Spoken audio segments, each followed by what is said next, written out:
এবারে জন্মাষ্টমী না একটু অন্যরকম ছিল। যেমন আমি উপোস থাকতে পারিনি, আমার মা থেকেছে আর আমার মায়ে পুজো করেছে, আমি মায়ের সঙ্গে গুছিয়ে দিয়েছি সবটা।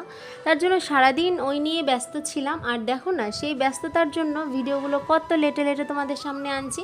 যাই হোক, জন্মদিনে আমার গোপুসোনার জন্য এইটুকু আয়োজন করেছি। কি কি আয়োজন ছিল এখানে দেখো, মা ময়দা মাখছে আর পাশেই ফল টল সমস্ত কিছু আনা হয়েছে, একটু পর ফল বানানো হবে।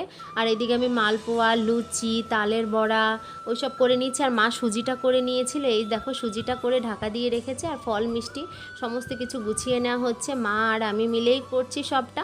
আর এইদিকে তো মেয়েরা একটু রয়েছেই দুষ্টুমি করার জন্য। যাই হোক, আর আমার গোপুসোনা কিন্তু উপরে রয়েছে, সে খাবে না, তার জন্য একটু ওয়েট করছে। যাই হোক, আমার মালপোয়া দেখো আস্তে আস্তে রেডি হচ্ছে, ভাজা হচ্ছে, এরপরে চিনির শিরায় ভেজানো হবে। তো যাই হোক, এখানে দেখো তালের বড়া করা হচ্ছে। সবটা নিয়ে মানে মিলেমিশে খুব ব্যস্ততার মধ্যে দিয়ে সময়টা কাটছিল। ভিডিও করার তো একদমই টাইম ছিল না, তাও তোমাদের সঙ্গে একটু শেয়ার করার জন্য ভিডিও করার চেষ্টা, এই আর কি। তো কেমন লাগছে অবশ্যই কমেন্ট করে জানাবে। আর তোমরা একটু পাশে থেকো, সাথে থেকো, আর সাপোর্ট করো।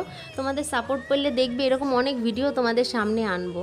তো একটু কয়েকটা তালের বড়া একটু হালকা দাগ দাগ লেগে গেছে, কিন্তু আমার গোপুসোনা ওটাই ভালো খায় আমার মনে হয়। যাই হোক, ও পাটিসাপটাও ভেজেছিলাম, সেটা তো ভুলেই গেছি বলতে। দেখো গাইস, তো দেখো আমার আয়োজনে আজকে ছিল হচ্ছে লুচি, সুজি, পাটিসাপটা, মালপোয়া, তালের বড়া, তেলের পিঠে আর ফল মিষ্টি তো ছিলই। তো সম্পূর্ণ জিনিস সব কিছু সাজানোর পরে, আর এখানে নৈবেদ্য মাখার জন্য চাল মাখা সব ছিল।